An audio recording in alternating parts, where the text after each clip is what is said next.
I'm sure a lot of you have heard of Hormone Harmony by Happy Mammoth, the supplement that helps women maintain optimal hormone levels with over 50,000 glowing reviews from women worldwide, and 98% saying they'd recommend it to friends and family.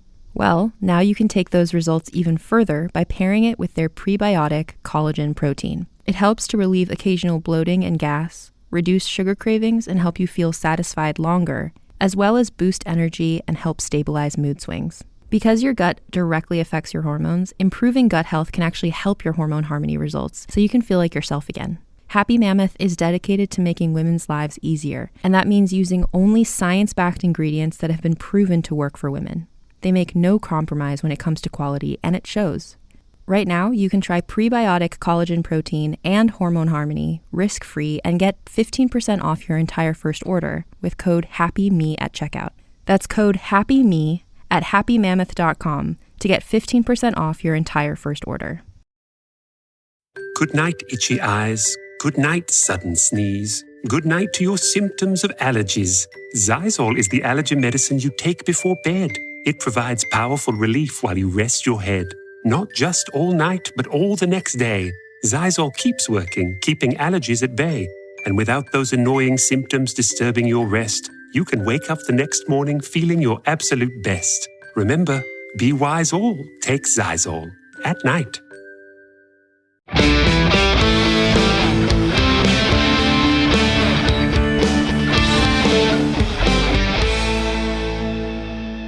In 2005, two brothers hit the road to fight monsters. That road has led them to fighting demons, angels, and saving the world. It's a journey that is taking them to heaven, hell, and back. But they aren't done. Join our journey as we go episode by episode, following the adventures of Sam and Dean Winchester. We break each episode down with the writers, producers, directors, crew, and actors to bring you the behind-the-scenes stories of how this legendary TV series was made.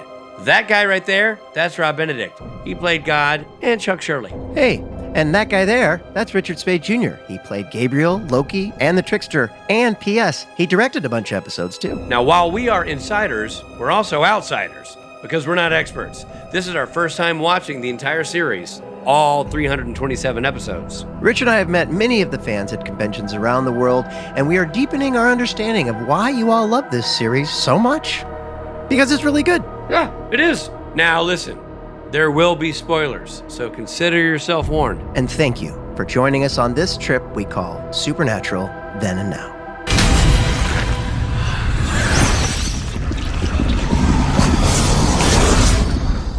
Hey everybody, I'm Rob Benedict. And I'm Richard Spate Jr. And this is our Spotlight on James Patrick Stewart. Spotlight on James Patrick Stewart. Spotlight. We're so excited. We've got two spotlights to sort of go hand in hand with season 7, and this is the first. I'm so glad we got it. It would have made zero sense to do season 7 and not have James Patrick Stewart on the show. Well, and then after that, we've got Sarah Gamble. Also, it'd be... which, by the way, is astonishing. Yeah. I'm so stoked. Yeah. I didn't think there was any chance we'd ever get her. So this is like, I'm getting. It's so awesome. And, you know, to have both of those people, two different episodes for you people to listen to. So, yeah, this is the first of those. And it's James Patrick Stewart, who, you know, has an extensive resume with guest appearances on shows like Seinfeld, CSI, Bones, How I Met Your Mother. But he got his start early on daytime TV with 167 episodes of All My Children. That's a boatload of episodes, yeah. Yeah. He's also well known for his comedic recurring role as Chad in Hot in Cleveland, and he's lent his voice to numerous animated series and video games, including The Penguins of Madagascar, Batman the Brave and the Bold, Wolverine and the X-Men, and Call of Duty. In 2016, Stewart returned to daytime television as Valentine Cassadine on General Hospital, a role that has earned him multiple Daytime Emmy nominations. That's fantastic. Awesome. So awesome. Fans of Supernatural know him best as the charismatic and menacing Leviathan leader, Dick Roman. Man, I'm fired up for this interview. Robbie, can we start it? Let's start it already. And here is our conversation with James Patrick Stewart.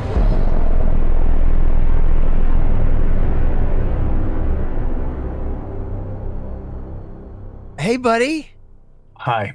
It's good to see you. So good to see Good you. to see you as well. Yeah, good to see you as well. Thank you. How long have you guys been doing this? Since the dawn of time. Since like COVID? Just after COVID, about maybe 3 years. I mean, we started with the first episode, and we're watching every episode for the first time. Yeah. It's like things that, of course, we've heard and pieced together on stage, but like never really sat down and watched it.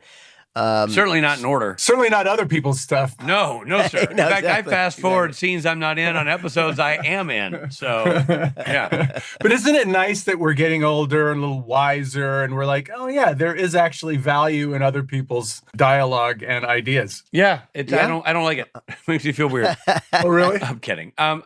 Dude, I got to say, just right out of the gate, this entire season, so we finished all of season 7, just finished the last episode, did a review and everything. You have just been smashing homers the entire season. Oh, that's nice. You're so good in this role. Thank you. I mean, I'm sure we're not the first people to say that to you, but dude, I mean, like, just to watch it in context, everything you did, you just wanted more of you on screen. It was a great bad guy because you obviously were scary as shit, but also just charming as all heck. So that's nice to say. So this podcast is very much sort of lifting the curtain and seeing what was going on behind. Yes, it's always like learning people's magic tricks and stuff like that. It's like it's a mixed blessing, but I still need to know. So tell me everything. The truth is that I had these fake teeth, and I'd used them for another audition, and I don't know why. I just thought there's something really cool about.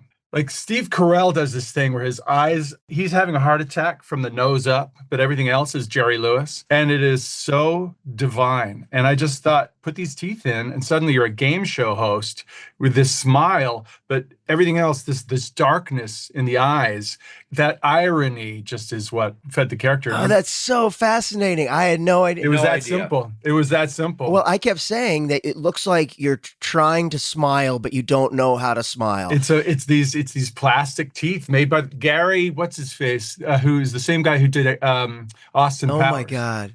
That's fantastic. Gary Archer.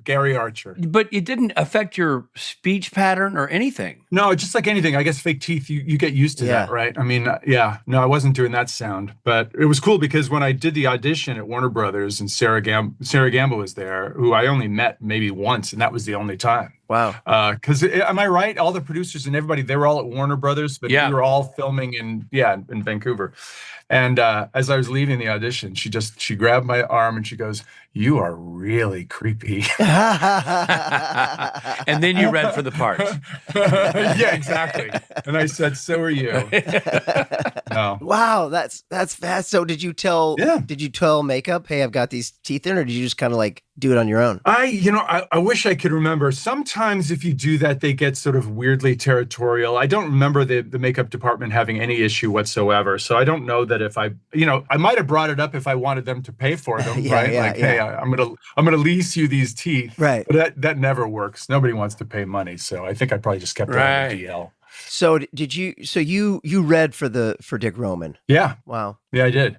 And it was one of those things where I knew kind of it. I mean, I had no idea it was this juggernaut. But Mark Shepard was on the show, and as you know, and I had worked with his dad Morgan on a movie called Gettysburg. And it's so funny to see because I've known Mark now.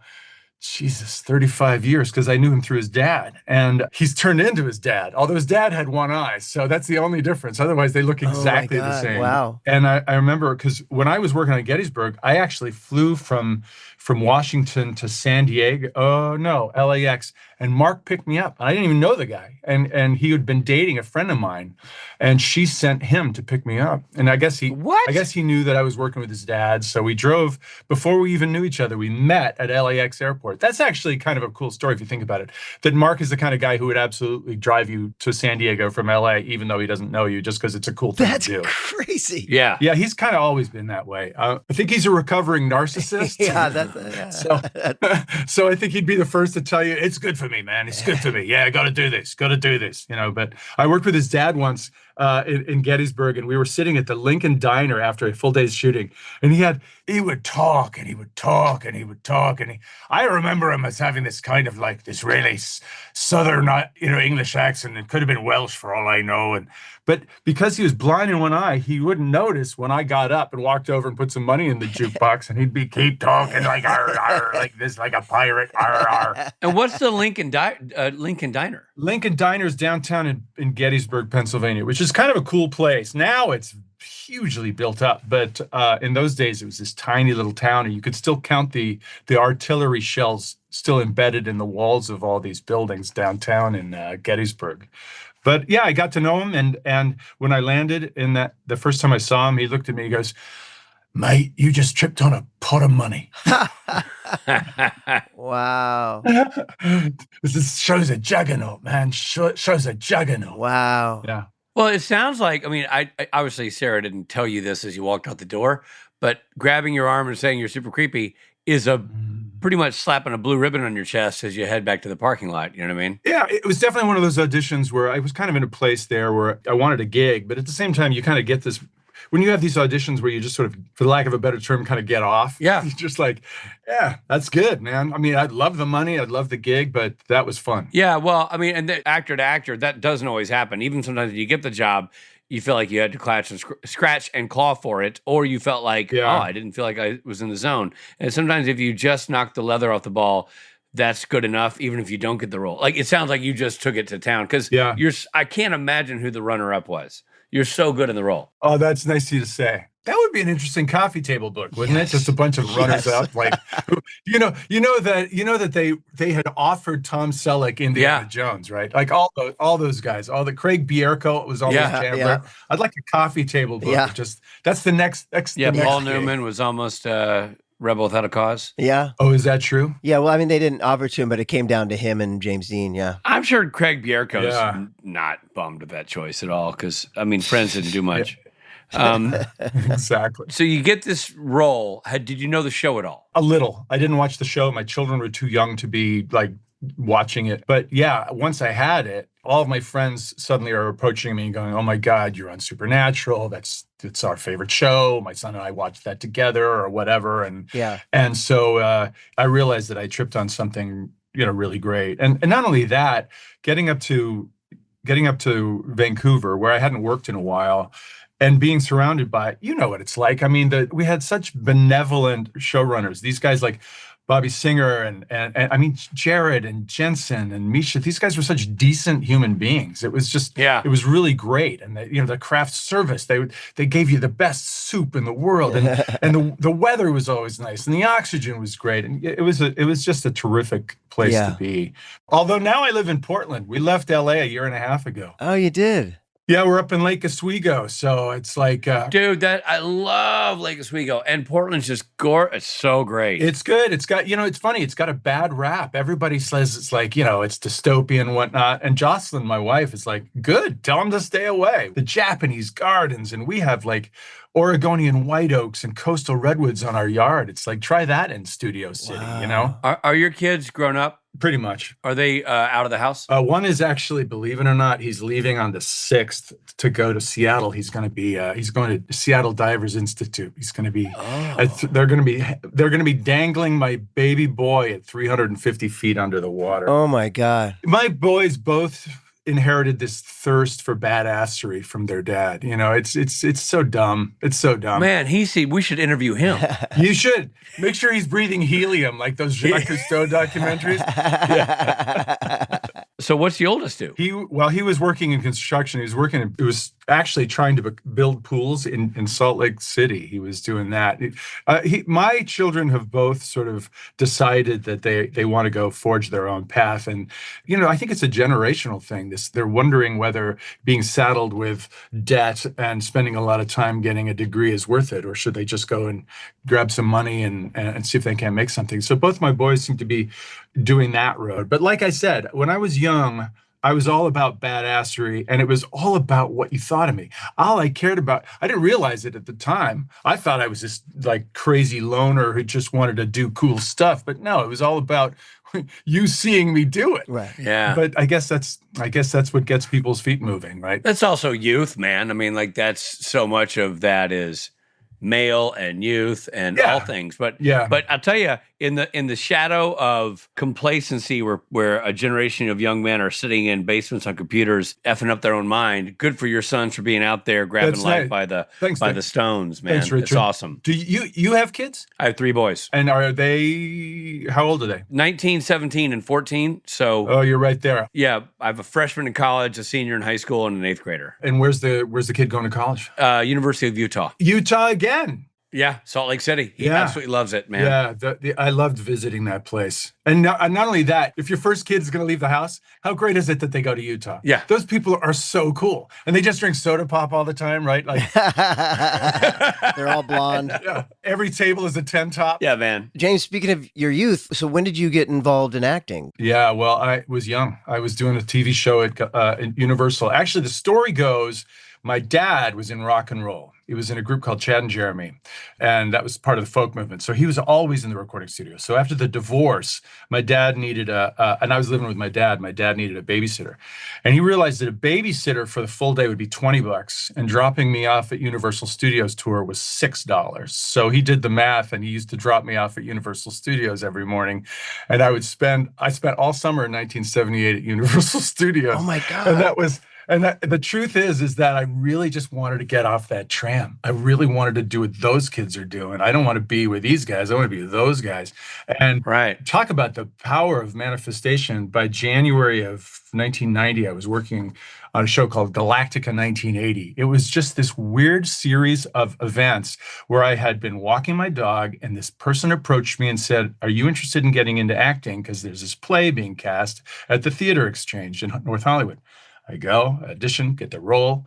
Casting director sees me in the role. Next thing you know, I'm on Galactica 1980, which is the show that destroyed the franchise. I mean, that is a terrible show. You can find Galactica 1980 on YouTube. Is it like Battlestar Galactica, that franchise? Yeah. Okay. Yeah. Well, Glenn Larson and those guys, Frank Lupo, who ended up going and doing, I think, Magnum PI, but the idea was that they found Earth. They finally found Earth. And Barry Van Dyke and Kent McCord had these flying motorcycles. And yeah, I was this star child that worked with Lauren Green. And it was my first gig, and I was scared to death. And Lauren always used cue cards. So I'm all like, can I have some of those?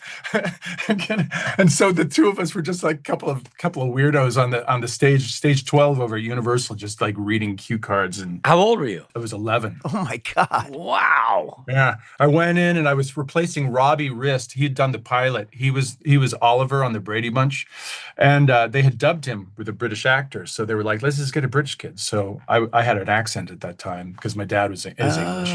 And so that was that. They put a wig on me, and I said, well, why don't we just bleach it? And they were like, yeah. So I'm this blonde kid in 6th grade running around with a TV series. And so you're born in Los Angeles? Yeah. Born in Encino. Back when you can get from Encino to Cedars of Lebanon in Hollywood, which is now the bright blue Scientology building. Right. You could get there in 15 minutes. Wow. Try that today. And so both your parents are English? Yeah, mom's from Belfast. Dad was from the north of England. Wow. Yeah, from the Lake District. Yeah, Lake Windermere, which is where Beatrix Potter wrote all her books. Wow. And that really helps as an actor, because then you can pull on those accents. Well, yeah, that's because by the way, this booth here is because I just do voiceovers at this, I'm at that time where I do a lot of voiceovers, and getting into that is like getting into the mafia. Yeah.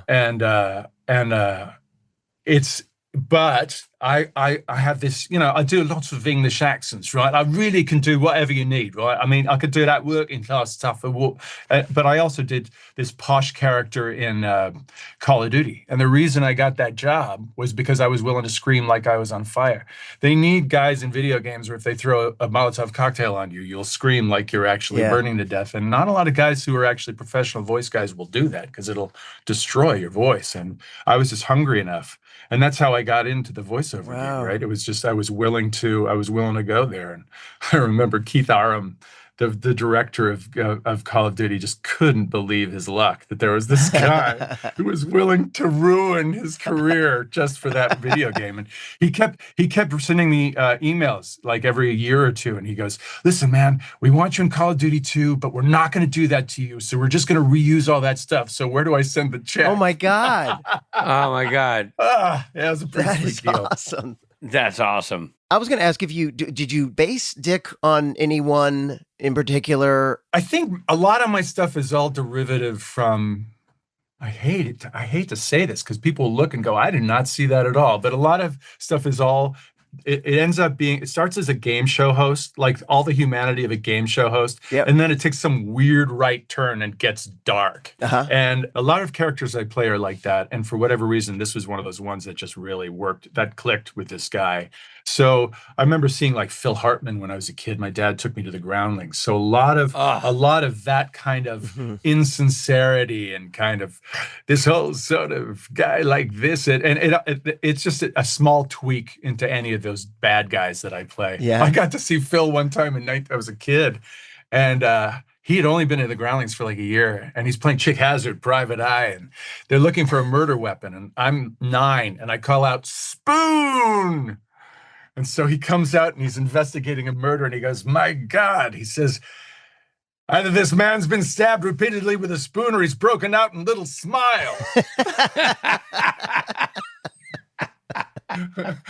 God, he was a genius. So good. Oh, yeah. That's so cool. You got to see him. Do you have some stories you remember you want to say? Yeah. I'll tell you a couple. One was the very first day we were in a limo. Mark and I were in a limo. Yeah, I know that scene. I know that scene. Yeah, and the couple of funny things happened that day. Number one was the fact that, well, everybody was teasing Mark because he had lost a bunch of weight, right? So like every corner, everybody's always talking about how thin and sexy Mark is, blah, blah, blah, blah, blah. So we're in this limousine, and I just hear, I can't remember who it was, if it was Guy Normanby, the director, or if he was directing that week or whatever, but somebody was bitching about that limousine and how they couldn't get a real limousine, and they ended up with this friggin' limousine like some high schooler would rent, and it was the only one that was available or whatever, so they were all bitching about this limousine. So I know that production was not stoked with the SUV limousine. But the thing I do remember about that day was every time they yelled action, a Caterpillar bulldozer and an open field across the street would fire up, and then they would yell cut, and it would shut down. And eventually, everybody's going, God, come on, man, he's ruining our takes. So finally, they send the AD over, and everything's settled. And apparently, I heard later on the story went, "Hey, we're trying to film a show over here. Can you settle down?" He goes, "Yeah, I'm pretty busy." And the AD says, "How busy are you?" He goes, "About $300. No way. So they gave him $300 and lunch, and suddenly he wasn't so busy. Oh my anymore. God. Yeah, man. There you go. Crazy. I guess the Vancouver guys must see the American production companies coming. Yeah. They must. Oh, yeah. At least they used to. I mean, back when we were, Yeah. It's true, isn't it? Yeah. When we were young, everything was up there. He saw that you guys were shooting, and then he went and got his Got his brother's bulldozer. his tractor trailer. Yeah. Hey, this is Jeffrey Dean Morgan. We are going to take a quick break.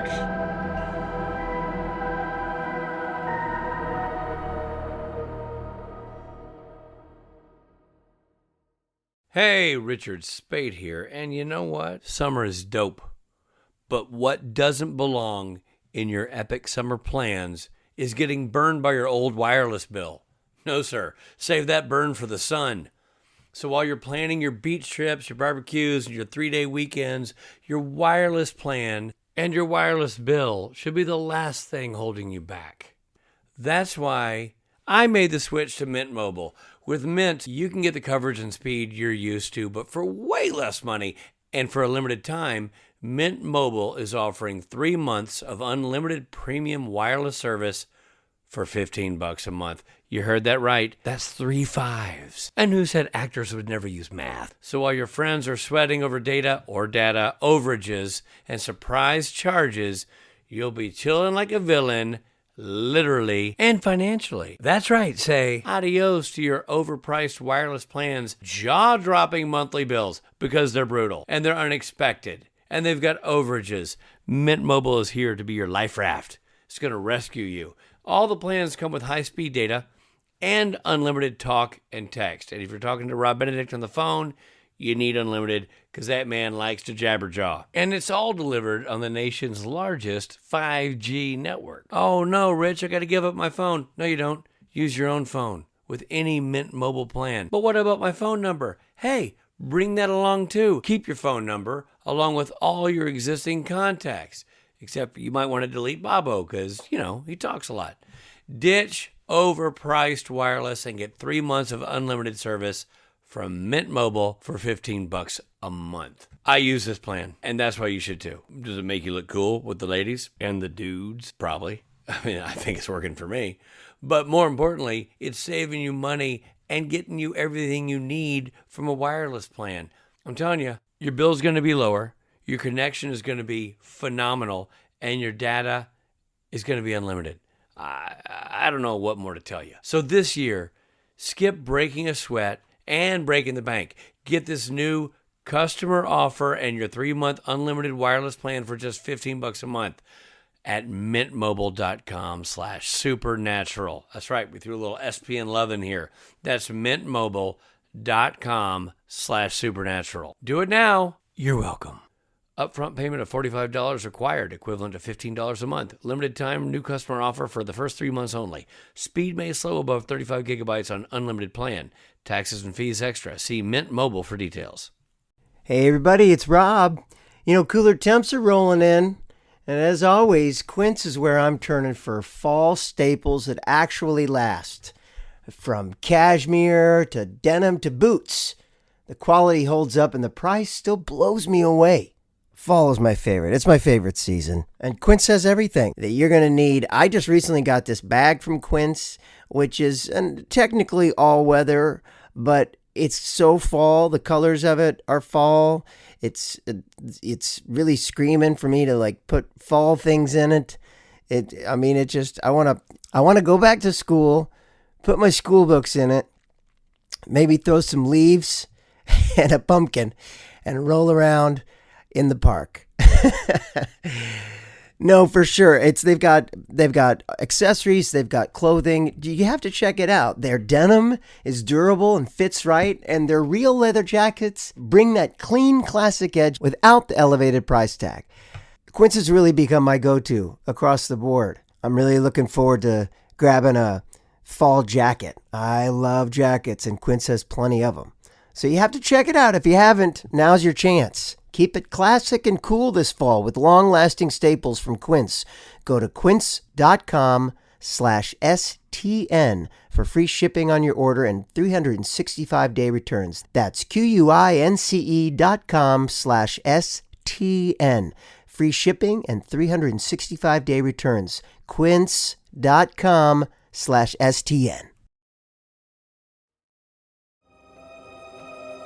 Hey, it's Jeffrey D. Morgan again. Welcome back to the podcast. So you working with Mark, I mean, I did not know until you told that first story we were opening with about your kind of a long history with him, man. So had you worked with him before, aside from the drive to San Diego? No, that was the first time we'd worked. No, we only met each other through, like I said, through his dad and through a friend of mine's sister was dating him. So we were in the same circle, and he was just a really decent human being. Other than that, no, we hadn't worked together. So it was about time. And it was fun. It's fun to run into your friends like that and get a chance to play. Yeah. Another story that I like, by the way, is when I finally got to be directed by Bobby Singer, who I just loved. I think the time I worked with him was one of my last episodes, and we were doing the scene with Mark Shepard where he's I think contract. Wasn't there like a list? A long or something? contract. Yeah, that's the season finale. Yeah, and they're like, we got to get this done before lunch, and we got to get your coverage. And I said, why don't you just sit me behind him? Oh, I know that. I know exactly what you're talking about. I do too. I think at that I had been watching the movie called Sexy Beast with Ben Kingsley. Love that movie. Yeah, and there's a scene where they do that. And I thought we could just bang my coverage out. And there's this weird silence on the set, and Bobby goes, "It's a good idea." And then he looks at me and goes, "Let's not forget who we are." And you could tell, I mean, I learned a lesson that day. It's like, yeah, I could have pulled him aside and whispered, but there was like this side of me that needed credit for it. Like I wanted everybody to see me come up with this great idea. But only after I'd said it did I realize it's like, yeah, that would have been a private conversation. I didn't have to say that. But I will also say that's his sense of humor too. Oh, is that true? What I mean? Like, yeah, I mean, 100%. He's I love Bob Singer so much, and he is so good at what he does, so creative, such a great team leader and director, and also a 1970s football player. He's just he part of the process. Well, Jensen tells the great story of like season 1, episode 4, like new early days of the show when they're still trying to get their sea legs under them, and he said he goes to Bob and says, he does a take and goes to Bob like, hey, was that cool? Was that cool? And he said, Bob looked at him and he goes like, oh, Christ, you're not one of those guys. You're not going to be one of those kind of actors, are you? Yeah, you're not gonna be one of those kind of actors. Which, by the way, when I started in season 4, he did the same thing to me. Like, that was one of his lines he did, Well, you know. Yeah. Oh, tell him the story about when you shadowed him, Rich. Oh, I shouted him when I was getting in the directing side of things, and he goes, and I took that role very seriously and was taking copious notes and staying in the tent. But at one point, he ended up like having a country music banter with the boys and saunter out from my tent and listening in and like chimed in with some country music trivia. And he looked at me and he goes, shadows don't talk. I'm like, oh, okay. Got it. Okay. Yeah, and by the way, I'd known the man for a decade. And still I was like, nope. That's awesome. Shadows don't talk. Do you remember I think one of the first episodes, there's something called bibbing. Do you remember bibbing? Oh, yeah. It was like the Leviathans had this bibbing thing. Yeah, they like eat themselves or something. Yeah. And in the audition, there's this moment where Dick Roman says to one of his guys, "Don't make me bib you." Right. But I didn't know what bibbing was. Nobody told me what bibbing was. I just had to. There wasn't really a thing, right? It was made up for the show, right? In so much that eating yourself is not really a thing, but that's what it ended up being revealed later on, right? So in my audition, I didn't know what it was. I just had to play this dark enigmatic, which just goes to show a lot of times if you make a choice, it doesn't really matter. As long as you're making a specific choice, people will buy the authenticity of the moment. But that said, so I get the job, do the first scene, don't really know what it is, and then I read the next script, and I remember I told my son, who was at the time like 8, where I picked him up for soccer practice. We're in line at the In-N-Out burger drive-thru, and I go, "Hey, by the way, I finally learned what bibbing was." And he goes, "Yeah, what is it?" And I said, "It's when they make you eat yourself." And he goes, "Oh, I wish you hadn't told me that." And then there's this pause, and then he goes, "How do you eat yourself? I mean, how do you eat the last tooth?" That's a good question. That'll get that kid kicked right out of the writer's room. You know what I mean? That kind of, yeah, exactly. Kind of don't crap. pull that thread. Shadows don't talk. Yeah. He said, "I think I'm going to be a deep sea diver. Yeah. Get away from all this madness." I'm out. Yeah. I'm out. Yeah. It's ridiculous. The showdown is in the final of season 7 is pretty great too. You're with Dean and Castiel. Mm-hmm. Rich and I really love the way that they did that with your kind of like going in and out of the Leviathan face. Yeah, that whole last glitch out of you was great. Do you remember that? Do you remember what that was like filming that? I do. I remember that day we were filming in a waste treatment facility. So I remember the craft service table was untouched that day. I remember that poor guy was doing everything. He pulled out all the stops. He had, like lemongrass Thai soup and corn dogs and nobody was eating. But well, we read that in the trivia of the episode, and I was like, "Oh, God. I know. God, No, it was what? bad. It was bad. And I had the prosthetic. I had flown in on a previous episode, and they had put me in all that plaster where they'd made a bust of me so that they could make this prosthetic bone. Yeah. Right. And that was kind of a trip. Yeah. Wearing that thing around. One thing I remember about Supernatural was sometimes they would have a room for you to stay, and then other times production decided it was cheaper to just fly you home and then fly you back 34 hours later. Oh my God. Let's see. We can either pay $600 for James' room, or we can buy a plane ticket for $99 on Miles. Yeah, send him home. Wow. Yikes. But yeah, that's what I remember. And I remember all the gang was there. Yeah. I'd never drank straight half and half before. So there was like, for whatever reason, there were these little cream cups. Oh, the creamers. Yeah. And I remember it was just sort of assumed that I would be in every take drinking a cup of half and half. So that I never realized the human body could do that. So that was the only time I'd ever been with all three, like Misha and Jared and Jensen. And that's just talk about what is it? A product greater than the sum of its parts. I mean, it was just those three together. No wonder the show went as long as it did. Yeah. I always thought Misha, today's a sad day because Robert Redford passed away today. And he did? Certainly Redford he had a good life. I mean, on top of all the acting work, he produced 60 movies. Oh, yeah. And started Sundance Film Festival. I mean, good Lord. Yeah. I mean, all the philanthropy behind the scenes, it's just incredible. But like for me, like when I was young, 3 Days of the Condor All the President's Men, Butch Cassidy and Sundance Kid. I mean, those are the Sting. Come on, The Sting, totally. I mean, and then let's talk about what I think is one of the best movies in American cinema. A River Runs Through It. Oh, it's such an underappreciated film. I think it should be in the vault of great American movies. Yeah, I would agree with you. But the reason I bring that up is because when I worked with Misha, I remember just sort of seeing this subtlety and this sort of wryness. And I thought to I don't know if I ever told him this, but I just saw Redford in him. I don't know if he was ever inspired by Redford at all, but Misha has this. It's this interest. It's you gotta sell while you can, and you gotta shake that money tree for all it's worth. And that was what was presented to him. But there's this part of me that would love to have seen him in a Sidney Lumet film. Yeah, I bet there's a part of him that would love to have seen him in a Sidney Lumet film. Do you have a favorite scene that stands out to you for Dick Roman? Do I have a favorite one? I liked them all. I liked the stuff with was it Felicia Day? You know, Felicia was Felicia was great. I loved playing the cat and mouse with her because that was a different energy. I'd been working with these guys who were either trying to kill me or these underlings or whatnot, but then all of a sudden this other sort of feminine character shows up. Oh, and it was great. I mean, that opening scene, we're like, we love your work. You know, that whole like approach was just so good. Yeah, I like that stuff. And then, you know, I loved working with Mark. I like the stunt stuff. There was a scene in my office or something where I'd take a stunt man, I bite him and throw him through the roof. And the nuts and bolts of doing something like that is such that you find yourself standing in front of a stunt guy on a rig, on a cable, who's going to be ripped through the roof. And the stunt coordinator comes over and says, watch his boots. I don't want it to hit your face on the way through the roof. I mean, that's the stuff that's why little boys get into the movies, right? Yeah. That's hilarious.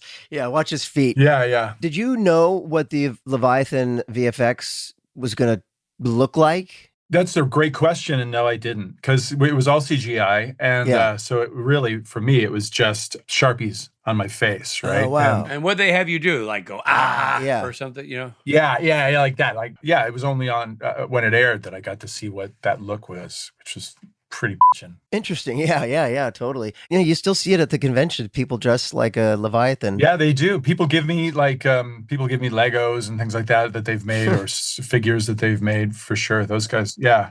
And also, I think Dick Roman's claim to fame was that he killed Jim Beaver's character, right, Bobby? Yeah. Which was, come on, another one of those reasons you get into show business is so that you can wipe the camera going, dum, dum, dum. Yeah, exactly. And that was like at 2 a.m. and it's raining and it's Vancouver and it's just a great moment. That's awesome. Season 7 does something unique in that it follows the bad guy way more than other seasons. Oh, is that true?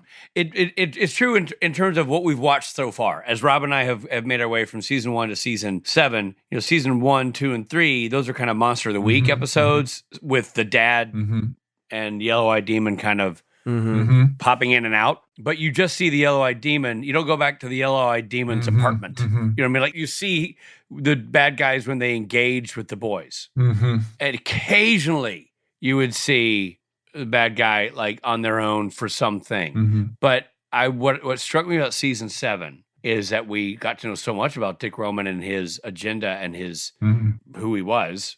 Because we went with him. We followed that storyline. That's good to know. Which is really unique. Which is, by the way, in my opinion, risky if you're supernatural. Because it's not the flavor you've been serving over the counter for so many years. You crush that so hard. You're so good at it. Well, you're very kind, and I guess I think back to that moment I met Sarah, and when she looked at me and she gave me that look and said, "You're really creepy." I guess she must have known that this is a guy that we can trust for, you know. Well, they certainly leaned on it, didn't they? I mean, because they kept doing it, and so you had a lot of scenes that had no Jared, no Jensen, no Misha, no Bobby. Like to your point, you were on set a lot of times with no regulars. You being the closest thing to the regular. True. Yeah, that's true. In that season, which is so unique. And how was that experience? Because you are then given the reins basically to be the pointing of the bayonet on those days, those weeks. How was that experience? Yeah, well, I mean, like I said, the whole crew was it was just so benevolent. It was just this supporting energy. And Guy Normanby was definitely the first guy that I worked with, and he was just so, he was just so one of the guys. He just so made you feel part of the crew the moment you touched down, and he was so supportive and so complimentary, and this is working and this is great, lean into this. And so it did. I never really felt like I had to hit the ground running on something that had already been chugging along. It just, isn't that great? I mean, like, what a Yeah. unique non-territorial Yeah. experience. That's kind of like the answer you're giving is the answer I expected, and it sort of speaks to the work environment created by that whole team. yeah, Where guys could show up, actors, actresses could show up and succeed yeah. because the path was paved. They Yeah. didn't make it hard. And I love, because you guys are both experienced enough to know that for some reason they're not all like that. No. You're gonna walk into some really freaking Yeah. weird situation where there's this tension and everybody hates the showrunner, and and everybody's talking crap about everybody. It's like and in the end of the day, it's like, don't we all just want to make a hit? Don't we all just want to make something that people want to watch? Or just have a good time and get along and feel supported. I think they're most like that. Yeah. I hate to be that guy, but I think they're most like that. So when you go into a set and people are nice, you're like, hey, this isn't a show. Yeah. How have you been watching? I guess you're not, because you're so busy watching this show, but have you watched The Studio, the Seth Rogen? I have not. So Oh God. You got it, because it's so comments on that, the backstabbing and it's just, the tone is just it's so delicious. Good. It's perfect, and no wonder he got all the Emmys. And it's easy. I guess it's easy for somebody who's not in the business who could just go, it's Hollywood congratulating itself. Of course, they're going to give all the Emmys to a show about Hollywood, but it's like, it's really deeper well than done. that. That's a really human, funny, clever show. Yeah, and was it the second episode or the third episode? The Oneer is such a good, that episode won an award for directing, I think. But they were shooting it at sunset, so it's bad enough they're going to shoot it in one take. They're shooting it while the sun is setting. So if you know anything, that if anybody flubs a line, they have to come back tomorrow. On my street, by the way. Oh, is that true? They were filming. Yeah. They go by my house at the end of the episode. Rich and I live like a couple blocks from each other, and they go down the hill and near my house. Yeah. Oh yeah. And do one of you have a flagpole that the flag goes up when it's drink time? No, I don't have no. It's just always drink time at Rich's house. So no flag. I have a standing flag. Yeah, it's a must watch for sure. Yeah, I do need to see it. But it's so, the fans love the Dick Roman character. And they love the Leviathan as I think, like to Rob's point, it's a great cosplaying monster. Of all the bad guys, dressing as Leviathan takes real work. Do you find that as you go out in the world, and I know you do conventions all over, and for a body of work that's decades long, does the Dick Roman character stand out in those universes? Well, yeah. That fan base is in a category by itself. The mere fact that the conventions are still chugging along, 2 decades later, is pretty, a testimony to that. And I love it. What do I get recognized for the most? Seinfeld and Supernatural. For whatever reason, those are the two big fan bases that just want to always remember that. Yeah. Those characters. That's a good way to put it. Yeah.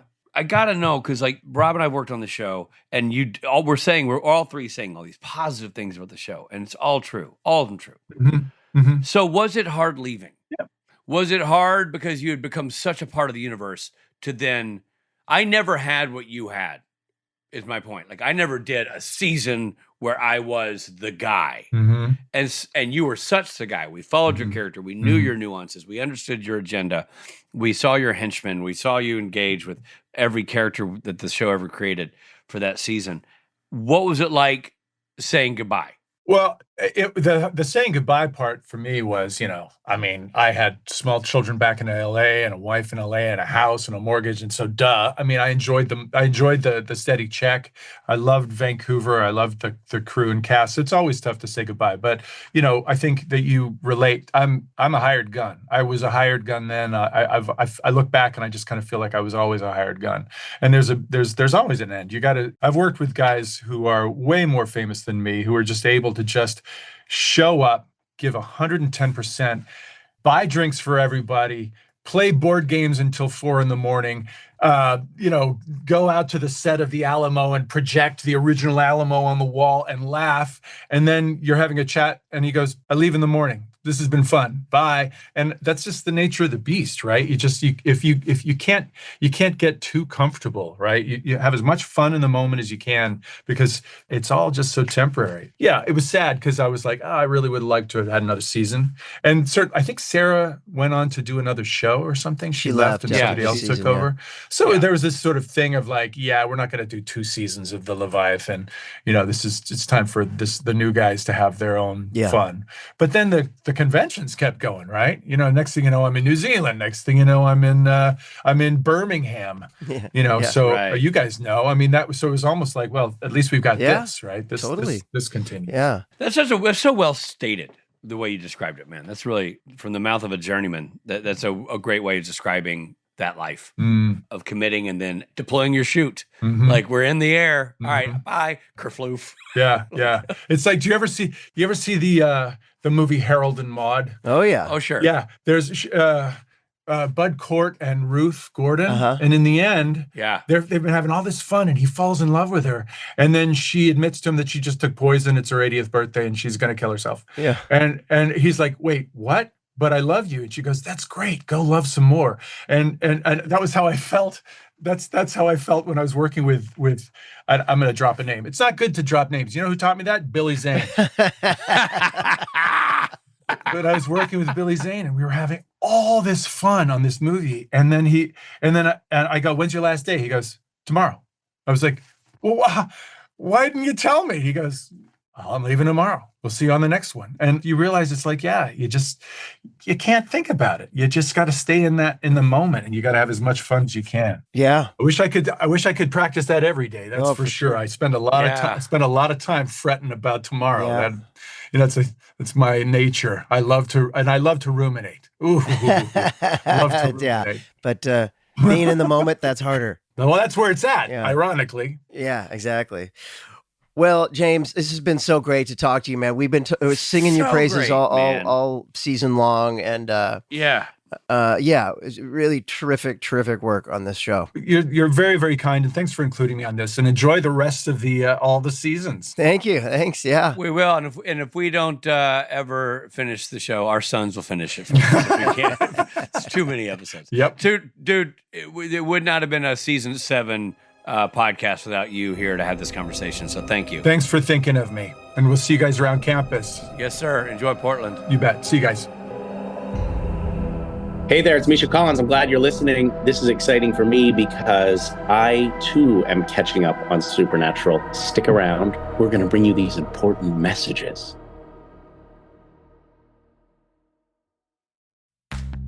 You chose to hit play on this podcast today. Smart choice. Progressive loves to help people make smart choices. That's why they offer a tool called Auto Quote Explorer that allows you to compare your Progressive car insurance quote with rates from other companies. So you save time on the research and can enjoy savings when you choose the best rate for you. Give it a try after this episode at Progressive.com. Progressive Casualty Insurance Company and Affiliates. Not available in all states or situations. Prices vary based on how you buy. This podcast you're listening to, it was once just a dream. A dream that became reality not by accident, but because someone decided not to let the what-ifs keep them from creating something they believed in. Starting your own business is a dream lots of us share, but too many let it remain just a dream. Don't hold yourself back from creating what you believe in, and turn those what-ifs into why-nots with Shopify by your side. Shopify is the commerce platform behind millions of businesses around the world, and 10% of all e-commerce in the US, from household names like Mattel and Gymshark to brands just getting started. What if I can't design a website? Shopify's got you with beautiful, ready-to-go templates to match your brand's style. What if I need a hand? Get help with everyday tasks like enhancing product images, writing product descriptions, or generating discount codes with Shopify's AI tools created for commerce. What if people haven't heard about my brand? Shopify helps you find your customers with easy-to-run email and social media campaigns. And what if I get stuck? Shopify's always around to share advice with their award-winning 24/7 customer support. So turn those dreams into and give them the best shot at success with Shopify. Sign up for your $1 per month trial and start selling today at shopify.com/realm. Go to shopify.com/realm. Shopify.com/realm.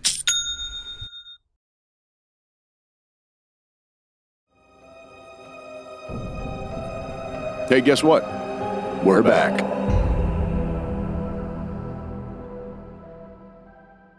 Great. That was great. That was awesome. I know. Dude, he's so good in the episode. I know from doing conventions with him that he's just a great guy. And now what a great interview. Yeah. Such a smart fella. I didn't realize he had this like steeped in the industry life. I didn't like either. His dad was a musician and Yeah. Grew up in LA and English. Yeah. That's a trip. And do you ever think about that? Like, what a different life. You know, your dad is a recording artist in Los Angeles, California. You're born and raised here. Meanwhile, Rob's in Missouri, Columbia, Missouri, and Richard's in Nashville, Tennessee, with non-entertainment families. Like, what a different journey. Yeah, totally. Hey, to me, he reminds me of like some of the classic actors I worked with earlier in my career that I was inspired by, like just people who are good at telling stories, you know? He mentioned Phil Hartman. There is a sort of Phil Hartman-esque sort of, and I mean, that is a really nice compliment. I might move up to Portland and try to move next to him. And yeah, that won't creep him out. That wouldn't be weird, would it? I would do that. Well, that was fantastic, and it was so good to see him and talk to him because we haven't talked to him in a while. But that is your spotlight, ladies and gentlemen, on James Patrick Stewart. That's how it goes. That is a heck of a spotlight. I wish I had been there to be a part of it. You were there. You were there the whole time. Oh, that's dope. Yeah, I'd love to find a way to have him back. I know he's not back on the show, but at some point maybe we'll have James Patrick Stewart back because he's just a great guy, good guy to know. Yeah, I agree. Well, Richard Spade Jr., I'm Rob Benedict. You're Richard Spade Jr., and this has been a Spotlight episode. Don't label me. You know what I mean? Like, let's not do that. We've had such a great podcast. Let's not label each other. This episode of Supernatural Then and Now was hosted and executive produced by Richard Spade Jr. and Rob Benedict. Produced by Stephen Hine and edited and associate produced by Trey Booty. Well, what is up, Mr. Booty? Music provided by Tim Wynn. The episode was recorded with the help of Sonic Fuel Studios. This podcast is from Story Mill Media. Follow the podcast on Instagram and YouTube at SPN Then and Now. Become a member of the podcast to get early access, chat rooms with other podcast fans, and video interviews at patreon.com/SPN Then and Now.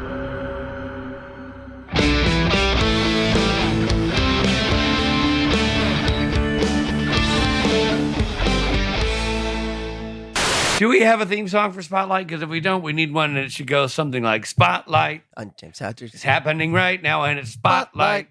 Yeah, that's James good. Patrick Stewart. Spotlight. That's good. I think we have a hit on our hands. Another one. But then, of course, you talk to Jansen. I'd be like, "Hey, don't you love Vancouver?" And he goes, "Oh God, I hate Vancouver. I gotta get out of this place." I guess the rain would get you after a while.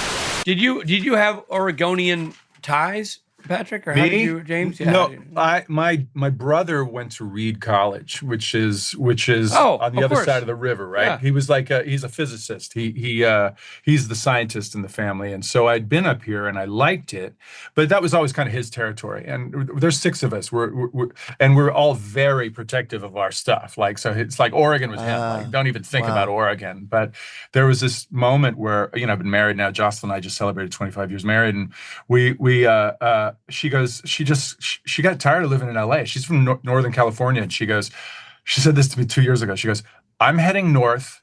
I really hope you come with me." That's such a wife thing to say, by the way. Yeah, and she denies it, by the way, but that's word for word what she said. Insert anybody's wife. Yeah. So like initially we did a small exploration. We went up to like Santa Cruz. We went to Carmel by the Sea. And we had just kind of missed Carmel by the Sea, meaning a house, this beautiful 4-bedroom house we could have gotten for like relatively human numbers was suddenly like San Simeon. And we're like, okay, right. We could, if we pull that off, we would be eating top ramen for the rest of our lives. I mean, that's just not what we're going to do. And so we kept on going, went to Washington, Bainbridge Island. But then I thought to myself, if I'm in the middle of the woods, I'm going to turn into Jack Nicholson from The Shining. I mean, we're going to have something to stimulate me. Something has to jingle some keys. And we got to, by the time we got to Portland, I was like, this is looking good. And then Lake Oswego shows up, and I had no idea that this existed. Wow, man, that's awesome. Yeah.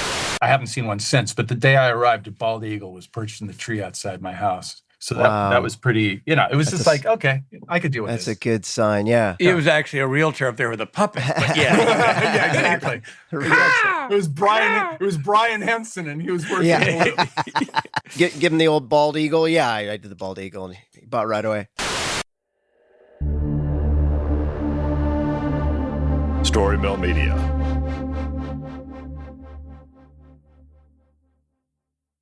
The Old West is an iconic period of American history and full of legendary figures whose names still resonate today, like Jesse James, Billy the Kid, and Butch and Sundance, Sitting Bull, Crazy Horse, and Geronimo, Wyatt Earp, Bat Masterson, and Bass Reeves, Buffalo Bill Cody, Wild Bill Hickok, the Texas Rangers, and many more. Hear all their stories on the Legends of the Old West podcast. We'll take you to Tombstone, Deadwood, and Dodge City, to the plains, mountains, and deserts for battles between the U.S. Army and Native American warriors, to dark corners for the disaster of the Donner Party, and shining summits for achievements like the Transcontinental Railroad. We'll go back to the earliest days of explorers and mountain men, and head up through notorious Pinkerton agents and gunmen like Tom Horn. Every episode features narrative writing and cinematic music, and there are hundreds of episodes available to binge. I'm Chris Wimmer. Find Legends of the Old West wherever you're listening now. Hey, Michael. Hey, Tom.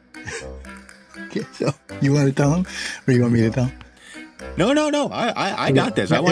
People out there. Yeah. People, lean in. Get close.